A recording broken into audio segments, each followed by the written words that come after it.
There is a map, preserved in the United States military archives, that shows something that no 19th century American general wanted to admit publicly.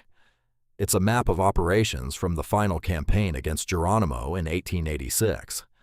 And when contemporary military researchers analyze it with eyes trained in logistics and strategy, they find something disturbing. Lines of march that intersect, overlap, contradict each other. Columns of American soldiers who passed, according to their own reports, less than 15 kilometers from Geronimo's camp without detecting him. Entire weeks where the trail simply disappeared, as if the most wanted man in the Americas had dissolved in the desert air itself. It didn't disappear. It was there, observing. This is the detail that most popular narratives about Geronimo simply ignore. It was not a desperate escape from a surrounded man. It was, according to military analyses that contemporary researchers conducted decades later, something much more disturbing. It was a system of surveillance, of anticipation, of territorial knowledge so absolute that it transformed the vast American military machine into something almost blind, stumbling across a terrain that other people knew with the intimacy of those who were born within it. The question this map raises, and which this investigation aims to explore in depth, is not simply how Geronimo escaped. It's something more uncomfortable. How could an army that dominated the continent, that had defeated entire nations, that had telegraph, railroads, modern weaponry, and practically unlimited resources, simply not be able to see what was right in front of it? And what does this reveal about what really happened in those mountains? Not just about military tactics, but about two completely different systems of knowledge colliding, where one operated with advantages that the other could not even conceive existed. This investigation starts here. To understand how Geronimo managed to evade capture for so long,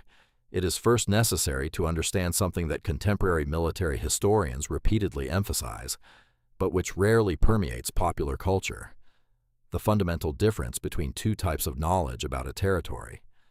The first type is cartographic knowledge, maps, coordinates, topographic surveys that the American Army produced with precision instruments, and that represented, in theory, an objective and scientific understanding of the terrain.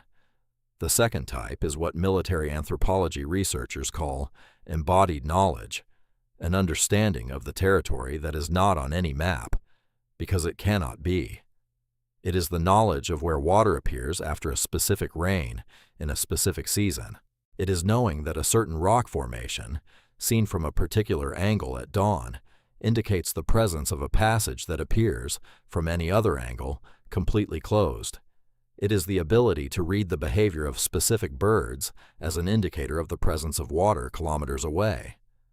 The Chiricahua Apaches possessed this second type of knowledge to a degree that, according to analyses by military historians who studied the conflict decades later, simply had no equivalent in any training available to American forces at the time. There are preserved accounts of American officials describing, with a mixture of frustration and something bordering on amazement, how groups led by Geronimo appear to have advanced knowledge of troop movements that, theoretically, should be classified military information, how they managed, repeatedly, to avoid exactly the areas where search columns had been positioned, even when those positions had been determined only hours before. Some researchers raise the possibility that part of this predictive capability came from an observation network that the Apaches maintained across the terrain. Observation posts at strategic elevations, smoke signal or light reflection systems that could transmit information over significant distances with a speed that rivaled the American telegraph that the Army used with such technological pride. Other historians suggest something even more disturbing, that the very patterns of American troop movements, however unpredictable they seemed to the officers who planned them, followed sufficiently repetitive logics, dictated by water needs, by supply routes, by conventions of military doctrine, that a sufficiently attentive observer and sufficiently knowledgeable of the terrain could anticipate them with reasonable accuracy without the need for any leak of confidential information. But that was just the first layer of a system that would prove, as researchers dug deeper into the records, far more sophisticated than any report. Military officer of the time was prepared to admit it. There is one specific document, preserved in the archives of the American War Department, that contemporary researchers find particularly revealing about the scale of the challenge that the campaign against Geronimo represented. It is a supply report from one of the 1885 pursuit columns, detailing the logistical needs of keeping approximately 200 American troops operating in the Sierra Madre for a 3-week period. The document lists quantities of water that needed to be transported, because natural sources known to Americans were few and far between, quantities of fodder for pack animals, medical supplies, ammunition, and communications logistics that depended on horse messengers, covering distances of dozens of miles between telegraph posts. When military researchers compare this heavy and visible logistics with what is known about how Geronimo and his followers moved across the same territory, the asymmetry becomes striking. An Apache group on the move, according to analyses by historians who studied indigenous subsistence techniques in the desert regions of the American Southwest, could sustain itself with a fraction of the resources that a conventional military force required. They knew plants that provided water stored in internal tissues. They knew techniques for hunting small animals that required a minimum of time and noise. They knew, fundamentally, where water existed, not through maps drawn by military engineers, but through generations of knowledge transmitted orally about a territory that was, for them, home. This difference was not simply a matter of tactical efficiency. It was a fundamental difference that made the two forces almost incomparable in terms of their actual capacity for prolonged operation in that specific terrain. An American soldier, separated from his supply column, faced a real risk of death from dehydration in a matter of days in the Sierra Madre during the hottest months. An Apache warrior, under the same conditions, had access to a body of knowledge that made prolonged survival, although certainly difficult, genuinely possible. Some researchers describe this asymmetry as the true secret behind the longevity of Geronimo's resistance, not numerical superiority, not superior weaponry, but a form of ecological knowledge that made the territory itself an ally for one side and a nearly insurmountable obstacle for the other. What few military historians of the time were willing to admit, in their language-laden official reports about honor, duty, and civilization, was that they were, in very concrete terms, fighting a war at a fundamental disadvantage, not in strength, but in suitability to the very environment in which the conflict was unfolding. There is one aspect of the pursuit of Geronimo that contemporary researchers identify as crucial to understanding why conventional tactics repeatedly failed: the issue of the temporal scale of the operations. The American Army operated, due to institutional and cultural necessity, in relatively short cycles. Campaigns were planned in terms of weeks or months. Soldiers served defined periods of enlistment. Officials sought results that could be reported and recognized within time windows that satisfied both the military hierarchy and public and political opinion in Washington. Geronimo and his followers operated within a completely different temporality. Researchers who studied the Apache Chiricahua culture through preserved oral traditions and ethnographic analyses point out that the resistance led by Geronimo was not thought of, within the Apache cultural logic itself, as a campaign with a defined beginning and end. It was a continuation of a pattern of existence that had lasted generations, decades of intermittent conflict, first with the Spanish, then with the Mexicans, now with the Americans, in a cycle that the community's elders had lived through and passed on as knowledge about how to survive under persistent military pressure. This difference in time horizon created a psychological and strategic advantage that contemporary researchers consider underestimated in conventional historical analyses. While American commanders faced constant pressure to produce quick results and the replacement of generals throughout the campaign, including the transition from Crook to Miles, reflected exactly this institutional impatience, Geronimo could theoretically wait. It could retreat deeper into the mountains, wait for American political interest and military funding to wane, as had historically happened in previous cycles of conflict. There are records of periods where the intensity of persecution decreased significantly. This was not because Geronimo had been neutralized, but because American military resources were redirected to other priorities, or because the political climate in Washington temporarily lost interest in the issue until the next dramatic incident revived public attention. This cyclical pattern of intensifying and waning American military effort, according to analyses by historians who studied the political dynamics of the time, created windows of opportunity that groups with sufficient strategic patience could exploit, not through a conscious, articulated strategy in the way that contemporary military analyses would necessarily describe it, but through an adaptive behavioral pattern that generations of experience had taught was effective. From this point on, the reports become even more disturbing, because they reveal a dimension of the persecution that practically no popular narrative mentions: how much the very methods of tracking indigenous scouts working for the American Army represented, in themselves, a sophisticated knowledge system that deserves its own analysis. The Apache scouts who worked for the American Army, a dimension already explored in previous analyses of this conflict, but which deserves more detailed examination specifically in relation to the tracking techniques they employed, represented, according to military historians, perhaps the only genuinely effective tool that the Americans possessed to reduce Geronimo's informational advantage. But even this tool had limitations that are rarely discussed in sufficient depth.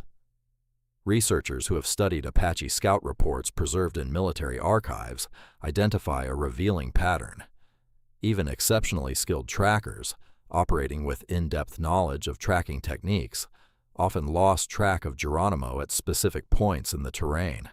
not because of incompetence, but because Geronimo himself and his followers employed counter-tracking techniques that sophisticated Apache trackers recognized as deliberate and exceptionally executed. These techniques included, according to ethnographic and military analyses, movement over rock surfaces where footprints did not form, temporary splitting of groups in different directions to confuse pursuers before later regrouping at predetermined points, and the deliberate use of running water to eliminate tracks in seasonal stream courses. There is one specific account, preserved in the correspondence of an American officer and analyzed by contemporary military historians, that describes an experienced Apache scout remarking, with what the officer recorded as genuine professional respect, that tracking Geronimo was like tracking a man who knew exactly how he himself would be tracked, a formulation that precisely captures the nature of the challenge, not just territorial knowledge, but meta-knowledge about the very techniques that were being employed against him.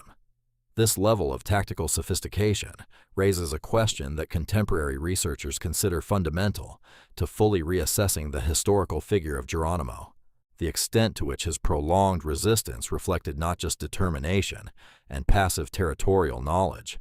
but an active and analytical understanding of the very capabilities and limitations of the military system that pursued him. Some historians propose that Geronimo, over decades of conflict, first with Mexican and then American forces, had developed what contemporary analyses would call a sophisticated mental model of how conventional armies operated, their logistical limitations, their doctrinal patterns, their structural vulnerabilities, and that this analytical understanding, as much as any inherent geographic advantage, explained his exceptional capacity for prolonged evasion. This interpretation represents a significant break with older historical narratives that tended to attribute Geronimo's success primarily to passive environmental factors, the difficult terrain, the hostile climate, rather than recognizing genuine strategic and tactical sophistication on the part of the Apaches themselves. The true meaning behind this historical reassessment is disturbing to conventional narratives about military and technological superiority. It suggests that the American difficulty in capturing Geronimo stemmed not just from temporary geographic disadvantages that could, theoretically, be overcome through sufficient resources, but from a fundamental asymmetry of tactical intelligence that no amount of soldiers or technology could automatically compensate for. There is a dimension to this story that contemporary military communication researchers consider extraordinarily underestimated: the signaling systems that enabled coordination between military communications. different Apache groups operating in the vast territorial extension of the Sierra Madre and adjacent regions. The American military, proud of its communication technology through the telegraph and, in later phases of the campaign, through heliographs, devices that used mirrors to reflect sunlight into codes that could be read at distances of up to 40 kilometers under favorable conditions, saw this technology as a decisive advantage over any primitive adversary. But preserved accounts from military observers and later ethnographic analyses of Apache communication practices suggest a more complex reality. Smoke signaling systems, varying the patterns, number, and arrangement of smoke columns to communicate different predetermined messages, allowed communication over significant distances, although certainly shorter than the telegraph, but with a crucial advantage that the American telegraph did not possess. They required no fixed infrastructure of lines and posts that could be identified, mapped, and potentially intercepted or destroyed. There are reports of American officers reporting, with frustration documented in correspondence, observing smoke columns on high ground that appeared to coordinate movements between dispersed Apache groups, without it being possible for American forces to decipher the specific meaning of these signals or anticipate what actions would result from them. Some researchers also raise the possibility of signaling systems through light reflections using metallic surfaces or specific minerals found in the Sierra Madre geology itself, a simple but effective technological adaptation that would explore the same physical principles as the American heliograph, but using locally available materials without the need for specialized manufactured equipment. This possibility, although not definitively proven through conclusive documentary evidence, is considered plausible by historians who study indigenous technological adaptation, given the broader and well-documented pattern of indigenous peoples of the Americas developing sophisticated technological solutions using materials and principles available in their specific environments, often without any need to import or copy European or American technologies. What these communication systems, whether proven or hypothetical, collectively reveal is a coordination network that allowed the groups led by Geronimo to operate not as isolated units surviving independently, but as an interconnected system capable of sharing information about American troop movements, the location of water sources, and strategic opportunities, with a speed and effectiveness that rivaled, and in certain specific geographic contexts, perhaps surpassed,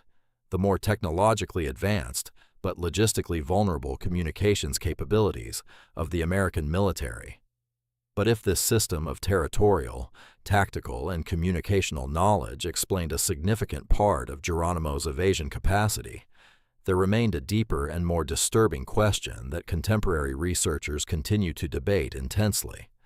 Why, even recognizing these specific tactical advantages, the American Army simply could not adapt its own strategies quickly and effectively enough to neutralize them?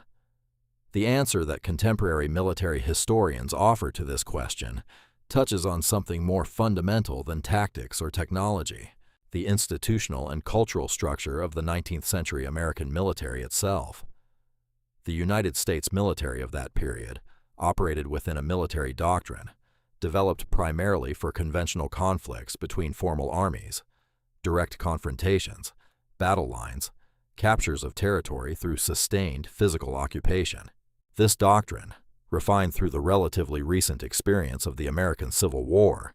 had simply not been designed to confront what contemporary researchers would retrospectively classify as asymmetric guerrilla warfare in extreme terrain. Researchers who have analyzed military training records from the era identify an almost complete absence of formal doctrine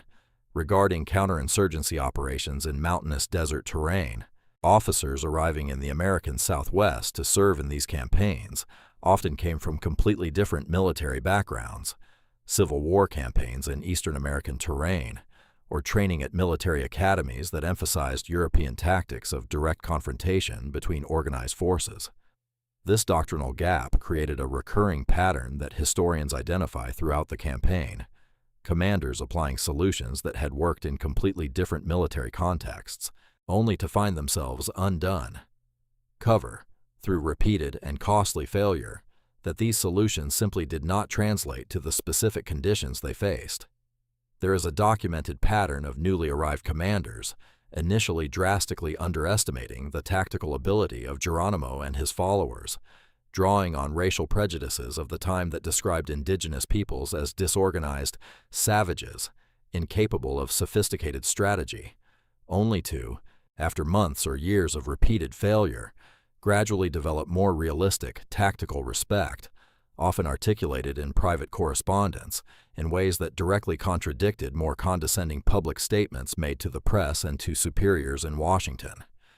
This dissonance between public and private assessment of Apache capacity is, according to some historians, revealing a broader political dynamic. Publicly admitting Geronimo's genuine tactical sophistication would mean questioning broader narratives about American civilizational superiority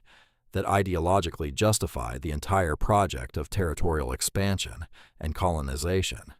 In other words, the structural racism of the era was not just morally problematic. It was strategically counterproductive, creating an institutional environment where systematically underestimating one's adversary became almost inevitable, regardless of how much any individual officer might, in private, recognize the more complex reality he faced on the ground. There is yet another dimension of this investigation that deserves careful exploration: the specific role that differences in equipment and physical adaptation played in the relative ability for prolonged operation in extreme terrain. American soldiers of the time, according to preserved military supply records, operated with uniforms and equipment designed primarily for climates and terrain completely different from the Sierra Madre. Standard military boots, for example, were unsuitable for the specific rocky terrain that characterized much of the region, leading to documented reports of significant foot health problems that drastically reduced the ability of American troops to march for a long time. Apaches, by contrast, wore specific footwear, often described in ethnographic records as variations of leather moccasins, adapted specifically for rocky and desert terrain, developed through generations of practical experience about what materials and constructions best protected the feet in extreme conditions of heat, abrasive terrain, and the need for silent movement. This seemingly small difference in equipment had significant tactical consequences that contemporary military historians consider underappreciated. While American troops often had to interrupt operations due to physical problems related to inadequate equipment, Apache groups maintained the capacity for sustained movement for much longer periods. Researchers also point out significant differences in the amount of equipment transported. American soldiers, following conventional military doctrine, often carried substantial amounts of equipment, heavy weaponry, large amounts of ammunition, varied supplies, that, while providing superior conventional combat capability, dramatically reduced speed and the ability to move stealthily in difficult terrain. Apache groups, by contrast, operated with a minimum equipment philosophy, prioritizing mobility and stealth over sustained direct combat capabilities, a strategic choice consistent with their broader tactical approach of evasion and selective attacks, rather than prolonged direct confrontations. This fundamental philosophical difference in what constituted military advantage, concentrated firepower versus mobility and stealth, reflected, according to analyses of comparative military history, completely different strategic traditions that had evolved in radically different historical and geographic contexts, making direct comparisons of military effectiveness between the two systems more complex than simple soldier counts or weaponry could ever adequately capture. The issue of climate, often mentioned only superficially in popular narratives about the campaign, deserves more detailed exploration, given its documented role in determining the pace and viability of military operations throughout different seasons. The Sierra Madre and adjacent regions of the American Southwest experience extreme climatic variations between seasons, with summer temperatures that can exceed 40 degrees Celsius during the day at lower altitudes, creating conditions where prolonged conventional military operation becomes extremely risky, even with adequate water supplies. Military records preserved VED documents multiple cases of casualties from heat stroke and dehydration during summer operations, eventually leading to doctrine adjustments that restricted more intensive operations to the fall and winter months, when more moderate temperatures made prolonged marches more viable for troops not adapted to that particular climate. Geronimo and his followers, by contrast, possessed what researchers describe as physiological acclimation, developed through generations of living in that specific environment, as well as deep cultural knowledge about how to adjust patterns of activity, resting during hotter hours of the day, traveling preferentially during cooler temperature periods at dawn and dusk, in ways that American troops, operating under the pressure of military schedules and command expectations, often could not adequately replicate. This seasonal pattern of operational intensity, according to historical analyses, created predictable windows where Geronimo's relative advantage intensified significantly during the warmer months, when American capacity for sustained operations declined sharply, only to potentially partially balance out during colder months, when conditions became more manageable for conventional troops.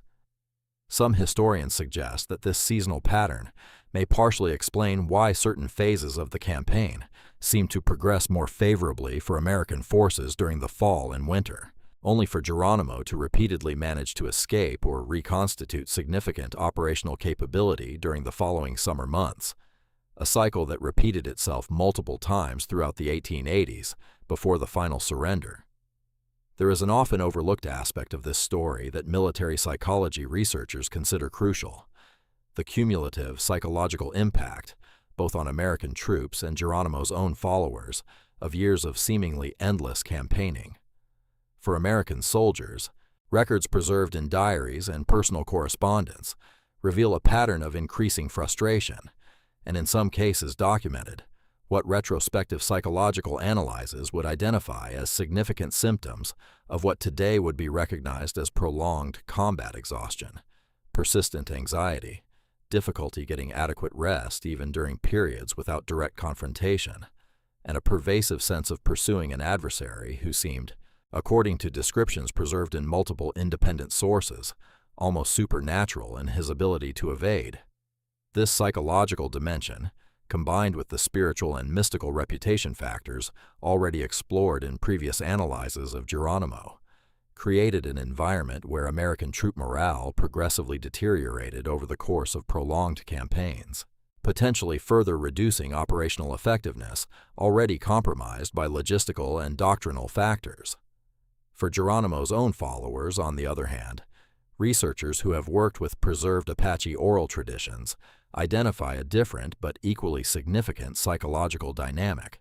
years of living in a state of constant vigilance, perpetual movement, and uncertainty about future security, even within a culture that possessed specific psychological and spiritual resources for dealing with prolonged adversity, certainly imposed substantial human costs that conventional historical records rarely adequately capture. There are preserved accounts, including Geronimo's own later testimonies recorded in his dictated autobiography, that suggest acute awareness, even during the years of active resistance, of the cumulative human cost being paid by his community, decreasing numbers of followers through combat deaths, capture, or attrition that led some to opt for early surrender, creating additional psychological pressure on a leadership that needed to balance continued determination with responsibility for the well-being of an increasingly smaller and more vulnerable community. This human and psychological aspect of the prolonged persecution, often obscured by narratives that tend to excessively romanticize or heroicize the figure of Geronimo on the one hand, or simplistically demonize him on the other, reveals a more complex and genuinely tragic reality. Years of substantial human suffering on both sides of a conflict where no genuinely satisfactory political solution seemed available within the power structures and prevailing cultural attitudes of that particular time. There is one specific account, preserved through military correspondence and analyzed by contemporary historians, that illustrates particularly vividly the accumulated frustration that American officers experienced in trying to understand what appeared to be quasi-capabilities. Impossible for Geronimo to anticipate, in one particular 1885 operation, an American column, after weeks of meticulous tracking following what appeared to be clear and recent signs of movement, finally located what they believed to be Geronimo's main camp in a remote area of the Sierra Madre. The column carefully prepared for a surprise attack at dawn, coordinating positioning with conventional military precision. When they finally advanced, they found an abandoned camp, fires still warm, indicating recent departure, but absolutely no clear tracks indicating direction of escape, as if the entire group had, according to the preserved description of an officer present, dissolved into the terrain. Later analysis, conducted by researchers studying this specific incident decades later, suggests an explanation that at the time would have seemed almost impossible for American officials to accept, that Geronimo had likely identified the approaching American column through observers positioned on high ground hours before the planned attack, allowing for an organized and careful withdrawal that deliberately avoided leaving obvious tracks, rather than the hasty and desperate escape that the Americans assumed they were pursuing. This pattern, discovered repeatedly over the course of multiple similarly documented operations, suggests something that contemporary researchers consider one of the most significant discoveries about the true nature of this pursuit, that in many cases, Geronimo was not simply fleeing reactively from forces pursuing him, but operating proactively with constant surveillance over his pursuers' own movements, maintaining tactical initiative even in situations that appeared, from the American perspective, to place him in a defensive and reactive position. This fundamental reframing of how to understand the dynamics of the pursuit, from Americans hunting Geronimo to something closer to two competing mutual surveillance systems, where one possessed significant structural informational advantages over the other, represents, according to contemporary military historians, a necessary correction to decades of popular narrative that drastically oversimplified the true strategic complexity involved. The question of how exactly Geronimo managed to maintain this level of vigilance and anticipation, even considering all the factors already discussed regarding territorial knowledge and communication systems, remains the subject of active historical investigation, with contemporary researchers exploring possibilities that go beyond conventional, purely tactical explanations. Some researchers working specifically with preserved Apache oral traditions point to observation and tracking practices that incorporated not just practical knowledge of the terrain, but elaborate systems of interpreting environmental cues, behavior of specific wildlife that reacted in characteristic ways to the presence of large groups of people or strange animals moving through their territory, dust patterns visible at long distances under specific light conditions, and even subtle changes in wind patterns that could carry telltale sounds or odors across significant distances in mountainous terrain, where acoustics worked in specific ways and predictable to experienced observers. This integration of multiple sources of environmental information into a coherent system of tactical intelligence represents, according to contemporary anthropological analyses, a level of sophistication that formal military intelligence systems would take additional decades to formally develop through Western scientific methods, but that indigenous cultures of the Americas had developed through generations of direct empirical observation, transmitted and refined through carefully preserved oral tradition. What makes this dimension of the story particularly significant for a more complete and historically honest understanding of the conflict is that it directly challenges simplified narratives that depicted, both at the time and in subsequent popular representations throughout the 20th century, Geronimo's resistance as the product primarily of savage ferocity or reactive desperation, rather than recognizing genuine strategic and analytical sophistication comparable to, and in certain specific respects clearly superior to, the formal military intelligence capabilities that the United States had available at that particular historical period. The question that this deeper analysis of the tactical and informational dimension of the conflict leaves open, and which directly connects with broader questions about the historical legacy and contemporary meaning of this resistance, is, if we fully recognize this sophistication, not as an exceptional anomaly, but as an expression of a genuinely advanced indigenous knowledge system adapted precisely to the specific conditions in which it operated, How should this transform our broader understanding, not just of Geronimo specifically, but of American Indian military and intellectual capabilities that dominant colonial narratives have systematically underestimated and devalued over centuries of biased historiography? That question takes us directly to the second part of this investigation, where we will explore how this extraordinary system of knowledge and tactical resistance ultimately met its limits, not through genuine American military superiority in the conventional sense, but through a different and more complex combination of factors that reveal even more about the true nature of this extraordinary conflict. If Geronimo's system of territorial knowledge, communication, and tactical anticipation was as sophisticated as the first part of this investigation demonstrated, an inevitable question arises: what finally changed? What allowed, in 1886, after decades of evasion, almost impossible to explain through conventional military methods, resistance to finally come to an end? The answer that contemporary researchers offer is perhaps even more disturbing than any purely military explanation, because what finally neutralized the system that had defeated nearly unlimited generals, armies, and resources was not any specific tactical or technological innovation. It was the relentless arithmetic of demography, combined with something that the military documents of the time themselves describe with a euphemism that poorly hides its true nature: systematic erosion. To understand this erosion, it is necessary to return to an aspect that contemporary military researchers identify as central, but that previous analyses of this campaign often only cover superficially: the real numerical question of the force that Geronimo commanded over time.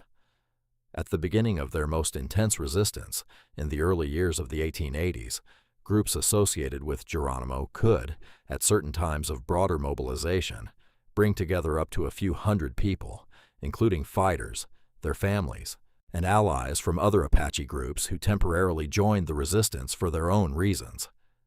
But preserved military documents, carefully analyzed by historians who have tracked this numerical trajectory over the years, reveal a pattern of steady, relentless decline. Every engagement, even those that technically ended as tactical victories for the Apache side in terms of successful evasion, often cost lives. Each winter in the Sierra Madre, with resources increasingly scarce due to constant pressure limiting access to traditional hunting territories, took its toll through disease, malnutrition, and infant and elderly mortality. Researchers who have reconstructed this demographic trajectory through multiple sources: American military reports when specific engagements were documented, records of partial surrenders over the years, and preserved Apache oral traditions that mention specific losses, reach a conclusion that deeply humanizes what might otherwise seem like just cold military statistics: that the final group that surrendered with Geronimo in September 1886, consisting of approximately 35 people, represented not just the last holdouts in the sense abstract, but literally the survivors of a process of continuous erosion that had, over the course of about a decade, drastically reduced an already small community. The true meaning behind this is disturbing precisely because it contradicts the conventional military narrative of victory through tactical superiority finally correctly applied. That's not what happened. What happened was something closer to prolonged attrition, where even an extraordinarily sophisticated tactical system eventually failed to compensate for a simple reality: that replacing warriors, killed, captured, or choosing to surrender individually over the years, had become impossible for a community that was already small to begin with, while the opposing side possessed practically inexhaustible population and military resources by comparison. But to reduce the explanation to numerical attrition alone, according to historians who examine this question in more depth, would miss an additional, equally crucial dimension: the specific transformation in American tactics themselves that, while not representing genuine tactical superiority in the conventional sense, eventually began to more systematically exploit the real vulnerabilities of Geronimo's system. The appointment of General Nelson Miles to replace George Crook in 1886, already mentioned briefly in previous analyses, deserves deeper exploration, specifically in relation to a particular tactical innovation that contemporary military researchers considered genuinely significant, independently of any broader judgments about the ethics of the campaign. Miles implemented what would become known as the expanded heliograph system, a network of signal posts using mirrors reflecting sunlight, strategically positioned at high points throughout a geographic area much wider than any previous attempt at military communication in the region. This system, according to analyses of military history of communications, represented something genuinely new, not just point-to-point communication between two specific posts, but an interconnected network that theoretically allowed rapid transmission of information across a chain of posts covering hundreds of kilometers of mountainous terrain where conventional communication via horse messengers would take days. The strategic importance of this innovation, according to researchers who analyzed its specific impact, was not in directly overcoming Geronimo's tactical advantages on the ground, but in something more subtle and potentially more decisive, drastically reducing the time it took for different American columns to coordinate movements and share information about sightings or tracks, even if that information was still ultimately less accurate and less up-to-date than the observation and signaling system that the Apaches themselves maintained. In other words, the heliograph did not make Americans able to see what the Apaches saw, but it significantly reduced the temporal advantage that Geronimo possessed in exploiting coordination gaps between different American units, gaps that, as demonstrated in previous analyses, had been crucial in enabling successful evasion repeatedly over previous years. There is an interesting historiographical debate about the extent to which this particular technological innovation was genuinely decisive versus simply coincidental with other attrition factors already underway. Some military historians emphasize the heliograph as a key factor that finally allowed for sufficiently coordinated and sustained pressure to prevent the periods of respite and reorganization that Geronimo had historically been able to exploit between more intense campaigns. Other researchers argue that the system, although genuinely innovative, had a more limited impact than subsequent military analyses tend to suggest, and that the aforementioned demographic and cumulative attrition factors were the primary and most fundamental explanation for the final outcome. There is yet another factor that contemporary researchers identify as critically underestimated in conventional analyses of the final outcome of this campaign: the progressive transformation in the very relations between Geronimo and other Apache communities, including those who had chosen to remain on reservations or cooperate more directly with American authorities. As the years of resistance dragged on, and as the cumulative human cost became increasingly evident to broader Apache communities, researchers working with preserved oral traditions identify evidence of growing tensions, and in some documented cases, significant divisions within the Apache community itself over the feasibility and wisdom of continuing prolonged armed resistance. Some older Apache leaders, according to preserved accounts, expressed growing concern that Geronimo's continued resistance, although motivated by genuinely understandable reasons given the history of broken promises and brutal treatment on reservations, was simultaneously exposing broader Apache communities to increasing risk of collective retaliation and to an even more severe deterioration in already precarious relations with American authorities. This internal tension, often obscured by narratives that tend to present the Apaches as a monolithic bloc unified in support of Geronimo, reveals a more complex political and social reality: that prolonged resistance created costs and risks not only for Geronimo's own direct followers, but for broader Apache communities who faced increasing pressure from frustrated American authorities who, on multiple documented occasions, threatened or implemented policies of collective punishment against Apache populations on reservations as a way of indirectly pressing for surrender. This dynamic of indirect pressure through collective punishment, a tactic that contemporary historians recognize as morally ethical and that violates basic principles of distinction between combatants and non-combatants that even the military standards of the time, at least theoretically, should respect, represents an additional and particularly grim dimension of how the American campaign finally managed to build up enough pressure to prompt surrender. Researchers examining this specific dimension point out that Geronimo's ultimate decision to negotiate, surrender in 1886, cannot be adequately understood solely through direct military factors, numerical attrition, communications technological innovation, but needs to include recognition of broader political and social pressure, including genuine concern about the well-being of broader Apache communities that were being affected, however indirectly, by the continuation of the conflict. There is a specific document, often cited by historians studying the exact moment of the decision to surrender, that reveals a crucial psychological and relational dimension to understanding why Lieutenant Charles Gatewood's specific approach, already mentioned in previous analyses, was ultimately effective where purely military approaches had repeatedly failed. Gatewood, who had developed significant personal trust with Geronimo during previous periods of negotiation and direct contact, did not come closer in the final phase through a display of overwhelming military force. Instead, according to preserved accounts including his own posthumously published memoirs, he approached in person, accompanied by just 2 Apache scouts, specifically to communicate a message that combined elements of realistic threat, an accurate description of the scale of American military force that Miles had mobilized and would continue to pursue indefinitely, with elements of personal assurance about humane treatment should surrender occur. Researchers analyzing this specific moment through the lens of negotiation and conflict resolution, psychology identifies something significant: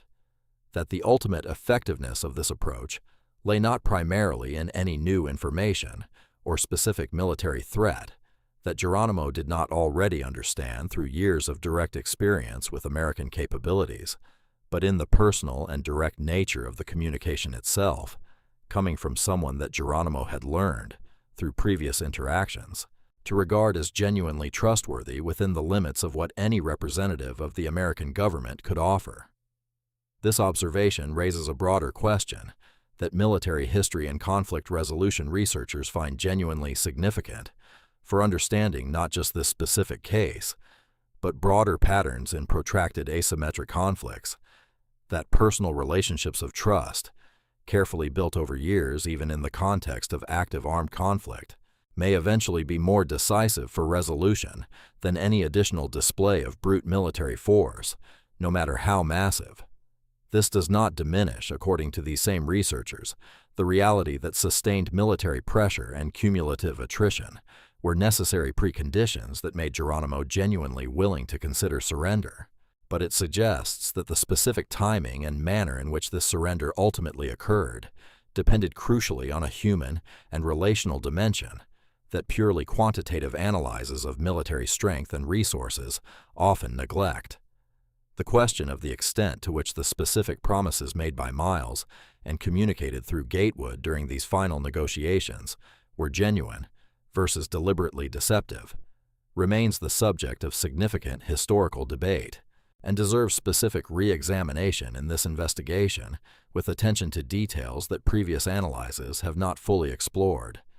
There are conflicting records, preserved through different sources and perspectives, about exactly what was promised during these final negotiations.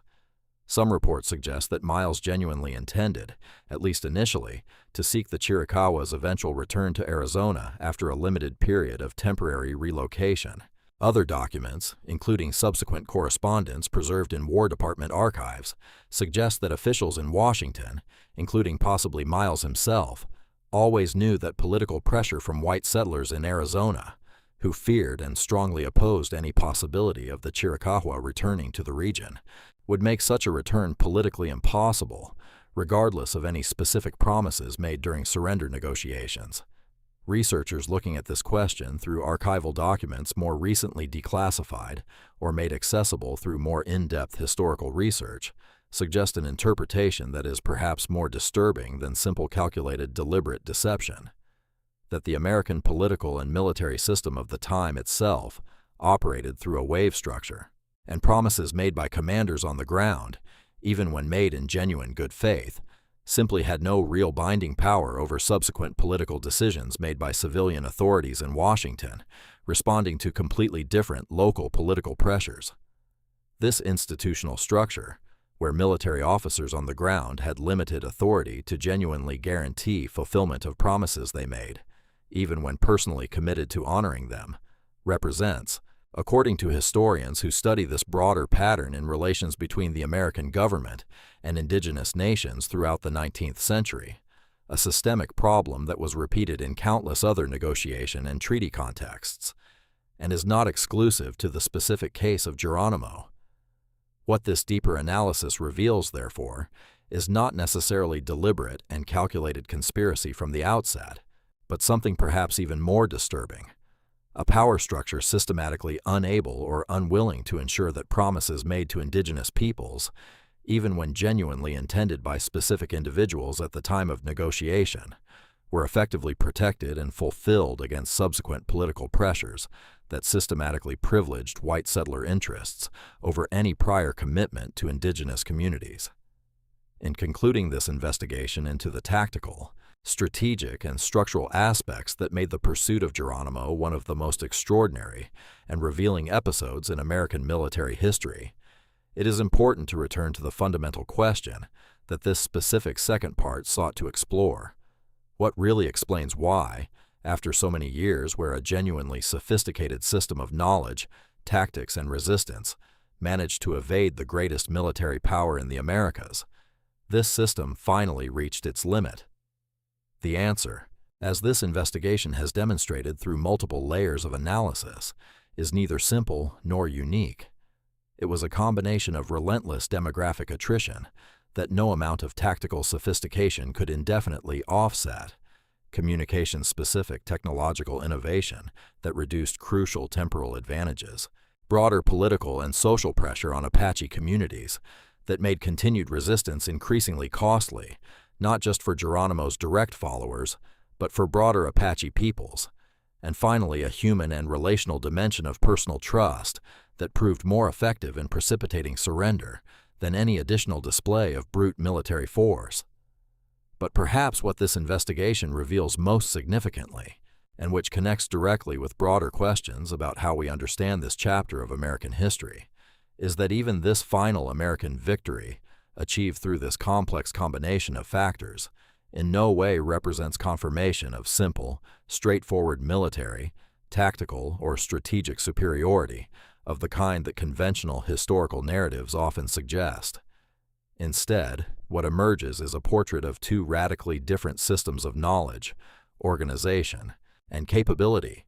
one based on practically inexhaustible population and technological resources, but relatively less adapted to the specific terrain and context of the conflict. The other based on extraordinarily refined territorial knowledge and genuine tactical sophistication, but operating with finite and increasingly scarce population resources, where the ultimate victory of one over the other reveals less about civilizational superiority, as narratives of the time insisted, and more about the simple and brutal arithmetic of who could sustain losses the longest. This reformulation, which this investigation hopes to have demonstrated through careful analysis of available historical and military evidence, in no way diminishes the genuine tactical sophistication, extraordinary territorial knowledge, and exceptional human determination that allowed Geronimo and his followers to resist as long as they did. On the contrary, fully acknowledging this sophistication, without the filters of racial prejudice and colonial narrative that have historically distorted how this resistance has been understood and narrated, is perhaps the most genuine and historically honest way to honor what truly happened in those mountains over more than 2 decades of conflict. What remains, more than a century later, is a question that remains relevant not only for historical understanding, but for broader reflection on how powerful societies often underestimate, to their own significant cost, the sophistication and capacity of peoples and knowledge systems they choose to view, through prejudice or willful ignorance, as inferior or primitive. The story of how 5,000 soldiers failed to capture one man for so long is not, after all, underneath, a story about American weakness or Geronimo's supernatural strength. It is a story about the dangerous limits of systematically underestimating an adversary whose knowledge and capabilities simply operated according to logics that the dominant system refused, for reasons both cultural and political, to genuinely understand until it was too late. There is an additional dimension to this tactical analysis that contemporary military researchers consider essential, but that rarely receives sufficient attention: how the experience of the campaign against Geronimo itself influenced, in lasting ways, subsequent American military doctrine in completely different conflicts throughout the 20th century.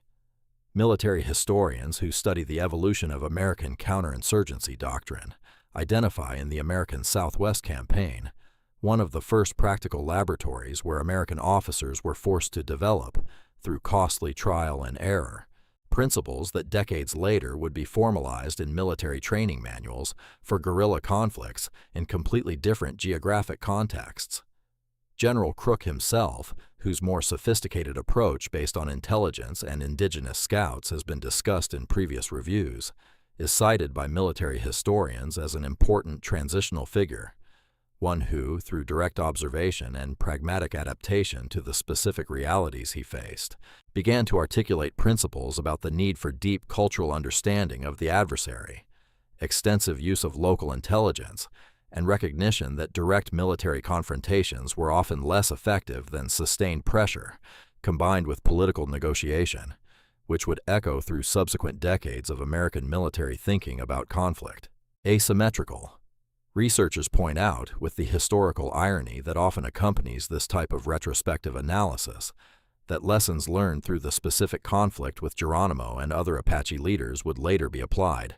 decades later and in completely different geographic and political contexts, in American conflicts in the Philippines in the early 20th century, and even later, in more distant and mediated ways, in doctrinal discussions about counterinsurgency, during conflicts in the second half of the 20th century. This line of doctrinal continuity, while certainly not direct or simple, reveals something significant about how even conflicts that seemed, at the time, to be relatively isolated and regionally specific episodes can have lasting and far-reaching impacts on how military institutions develop and refine tactical and strategic approaches that they later apply, with specific adaptations, to completely different contexts around the world. There is also a dimension of military institutional memory that deserves specific exploration: how the American Army itself, internally, processed and documented the lessons of this campaign for use in training of future generations of officers. Documents preserved in military archives, including post-campaign reports and internal analyses conducted by senior officers in the following decades, reveal an interesting process of gradual reassessment that contrasts significantly with the triumphalist public narrative that dominated newspapers and political discourse at the time. Internally, according to analyses by historians who had access to these documents through research in military archives, there was growing recognition among more reflective officers that the campaign represented not an example of doctrinal success to be replicated without modification, but a series of difficult lessons about specific limitations of conventional military approaches when applied to guerrilla contexts in extreme terrain against adversaries with superior territorial knowledge. Some of these internal documents, according to researchers who analyze them, express explicit frustration with institutional slowness in recognizing and adapting to these realities, suggesting that valuable tactical knowledge gained through direct and costly experience in the field often failed to adequately influence formal doctrine and training at military academies, which continued, for additional years, to emphasize more conventional principles of warfare between organized forces that had historically dominated Western military thought. This gap between practical knowledge acquired on the ground and formal institutionalized doctrine represents, according to contemporary military historians, a recurring pattern in broader military history, not exclusive to Geronimo's specific case, where institutions often demonstrate significant resistance to incorporating lessons from conflicts that do not fit comfortably into pre-existing models of how war should function according to established traditions and training. Another aspect that deserves careful consideration in this final investigation is how the specific geography of the Sierra Madre itself, and its cross-border nature between American and Mexican territory, created jurisdictional and political challenges that further complicated any attempt at a direct military resolution, and that rarely receive adequate attention in analyses that focus exclusively on the American dimension of the conflict. Researchers who study historical relations between the United States and Mexico during this period point out that the very possibility of Geronimo and his followers repeatedly crossing the international border, seeking refuge in Mexican territory where American military authority had no formal jurisdiction, represented a fundamental strategic challenge that no amount of American tactical sophistication within its own territory could solve alone. The 1882 agreement between the two governments, already mentioned briefly in previous analyses, which permitted mutual border crossings in pursuit of hostile Apache groups, represented practical recognition of this complex jurisdictional reality, but effective implementation of this agreement in the day-to-day practice of specific military operations often remained problematic, according to preserved documents that record incidents of failed communication, mutual distrust between military commands of the two countries, and occasional conflicts over jurisdiction and authority in specific situations where columns from both countries operated simultaneously in the same geographic region. Historians examining this particular aspect suggest that cross-border jurisdictional complexity may have contributed more significantly than conventional analyses recognize to the conflict's prolonged duration, not because Geronimo deliberately exploited this complexity through sophisticated political calculation over international diplomatic relations, but because the very existence of a territory where no single military force possessed complete and unimpeded operational authority and capability organically created exactly the kind of room for maneuver that a system of resistance based on mobility and superior territorial knowledge could effectively exploit, regardless of any conscious strategic intention regarding international diplomatic dynamics specifically. This geopolitical dimension, often underestimated in narratives that treat the conflict as purely American domestic, reveals how even relatively recent and artificial political boundaries, drawn through international treaties that the Chiricahua Apaches themselves had never recognized or consented to as legitimate, created complex structural dynamics that significantly influenced the course and duration of the entire conflict in ways that went far beyond simple regional military tactics. When we retrospectively examine this entire investigation into the tactical, strategic, demographic, technological, and geopolitical aspects that determined both the extraordinary duration of Geronimo's resistance and its eventual outcome, a final synthesis emerges that contemporary scholars of military history consider the most intellectually honest and historically rigorous conclusion available. Geronimo was not defeated through conventional American tactical superiority. It was not captured through exceptional strategic brilliance on the part of any specific commander, although genuine innovations like Miles's expanded heliograph system certainly contributed in measurable ways. It was not defeated through any convincing demonstration that indigenous systems of knowledge and social organization were, in fact, inferior to European-American military and technological systems, as colonial ideology of the time categorically insisted. It was, instead, neutralized through a specific and historically contingent combination of factors: relentless demographic attrition that disproportionately affected a small community facing an adversary with vastly superior population resources; communication-specific technological innovation that reduced, although not completely eliminated, crucial informational advantages that Geronimo had historically exploited; broader political and social pressure on Apache communities that made continued armed resistance increasingly costly, not only militarily, but socially; and finally, personal trust, carefully built over years between specific individuals, that permitted direct negotiation, where additional displays of brute military force had repeatedly failed to produce a similar result. This final synthesis, rather than diminishing the genuine extraordinariness of Geronimo's resistance, in fact leads to a more significant and more honestly deserved historical status, not as an inexplicable anomaly attributed to supernatural forces or simple luck, nor as a simplistic confirmation of American civilizational superiority, eventually prevailing as colonial narratives of the time insisted, but as a genuine and historically documented demonstration that systems of knowledge, social organization, and tactical capacity developed by indigenous peoples of the Americas were, in specific contexts, where they were genuinely adapted to the relevant environmental and strategic conditions, capable of resisting and even confronting effectively, for periods of time, extraordinarily prolonged, the greatest military powers that the colonial Western world could mobilize against them. This is, perhaps, the most enduring and most intellectually honest lesson